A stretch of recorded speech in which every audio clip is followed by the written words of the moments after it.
J'ai bénéficié d'un transfert sanitaire dans le cadre d'une prise en charge de l'endométriose. J'ai été diagnostiquée en 2007 et rapidement on m'a expliqué qu'au vu de mes atteintes, au vu de mes complications, il était nécessaire d'aller à Paris voir un spécialiste de la maladie. À 22 ans, Lindy apprend qu'elle est atteinte d'endométriose, une maladie gynécologique qui touche près d'une femme sur 10. À l'époque, l'offre de soins à La Réunion ne permet pas de prendre en charge le traitement de cette maladie. La jeune femme n'a donc pas le choix, elle doit partir en métropole pour se faire soigner. Dans quel état d'esprit vous étiez à ce moment-là? Alors beaucoup d'appréhension parce que déjà il fallait encaisser ce diagnostic qui venait d'être posé et ensuite partir à Paris, c'était tout de suite des tas de questions. Comment faire financièrement, où être hébergé, comment ça allait se passer. Donc beaucoup d'appréhension à la base. Alors d'abord mon médecin m'a donné une liste de personnes à contacter, de spécialistes. J'ai dû prendre rendez-vous, attendre de recevoir la convocation des spécialistes, puis ensuite le présenter à mon médecin traitant qui a fait mon dossier de transfert sanitaire. Ça a été soumis au médecin conseil qui a été favorable à la décision. Une fois le transfert sanitaire validé, Lindy est contactée par le service social de la CGSS. Là-bas, l'assistante sociale qui a étudié son dossier lui propose de faire le point sur ses besoins. Je leur ai très vite expliqué qu'en fait au niveau de la distance, il était préférable que je sois à côté de mon hôpital. Donc on m'a proposé un hébergement à proximité. On m'a proposé également donc une prise en charge financière pour cet hébergement-là. On m'a proposé, on a fait le bilan avec moi de mes besoins, à savoir si pour la nourriture, quelles allaient être mes dépenses, sur une durée de combien de temps j'allais rester. On a fait le budget de tout cela avec mon assistante sociale et on a déterminé un portefeuille pouvant m'aider dans le cadre du transfert sanitaire. Donc je partais absolument sereinement. Ça a soulagé ma famille aussi de savoir que voilà, on avait un problème en moins à s'occuper, parce que quand on a la maladie, c'est la souffrance physique, psychologique, et du coup, parler de problèmes financiers à côté, c'était un poids qu'on nous enlevait.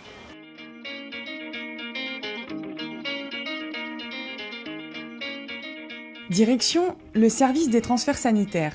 C'est par elle que transitent toutes les demandes. On va recevoir donc l'imprimé rempli par le médecin, mentionnant les renseignements administratifs et le diagnostic du malade destiné au médecin conseil pour avis. Au retour de l'avis, la CGSS, en l'occurrence notre service, se chargera de la réservation du billet d'avion. En 2013, 911 assurés ont dû être transférés vers la métropole. Des transferts sanitaires pris en charge à 100% par la CGSS, car l'offre de soins à La Réunion ne permettait pas de traiter ces malades. Cette demande de transfert est faite par le médecin de l'assuré et c'est ensuite le médecin conseil de la sécurité sociale qui accorde ou refuse la demande. Lorsqu'un traitement se fait à La Réunion, le médecin libéral ou le médecin hospitalier sait que ce traitement se fait à La Réunion, il n'y aura pas de demande de transfert. Par contre, lorsque ça ne se fait pas, donc à ce moment-là, il y a une demande de transfert et à ce moment-là, ils se mettent en relation avec nous et souvent on les appelle pour voir s'il y a une difficulté, un accompagnement ou que ce soit un transfert assis, couché, etc.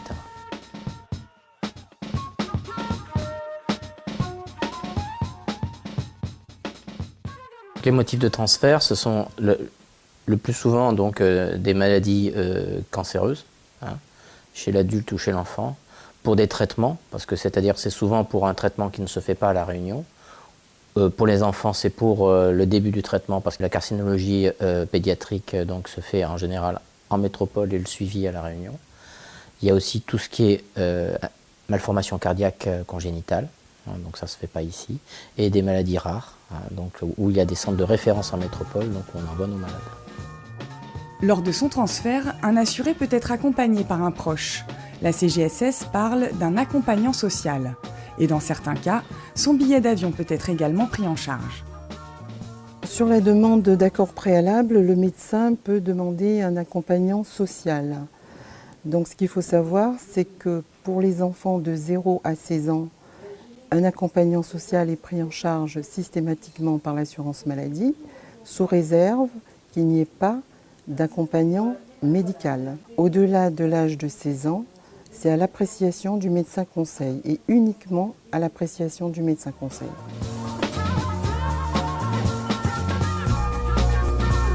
Il faut savoir aussi que tout assuré qui doit se rendre en métropole dans le cadre d'un transfert sanitaire fait l'objet d'un signalement systématique au service social.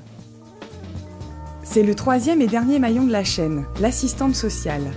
Son rôle est d'organiser le départ de l'assuré pour que celui-ci parte dans les meilleures conditions.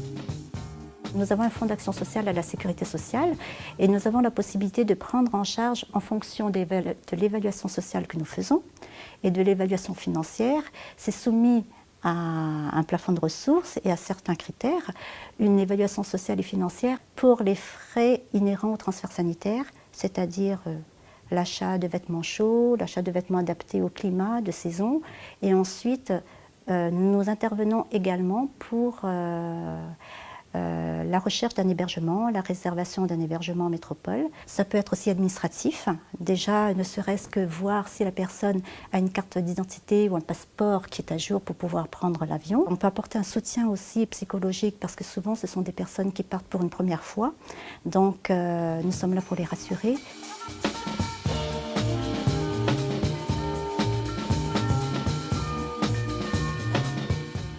Alors, dans le cadre d'un accompagnement social, c'est-à-dire lorsque la personne nécessite la présence de quelqu'un d'autre, le patient nécessite la présence de quelqu'un d'autre durant son trajet, durant son séjour en métropole, nous intervenons de la même manière, c'est-à-dire rechercher un hébergement pour la personne et éventuellement aussi prendre en charge l'hébergement de cette personne. À partir de quel moment s'arrête votre mission ?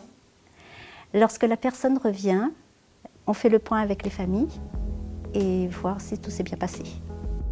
En 2013, plus d'un tiers des assurés ayant bénéficié d'un transfert sanitaire ont été accompagnés financièrement par le service social de la CGSS. Vous pouvez retrouver l'émission sur les réseaux sociaux et nous contacter à l'adresse vital@blablaprod.fr.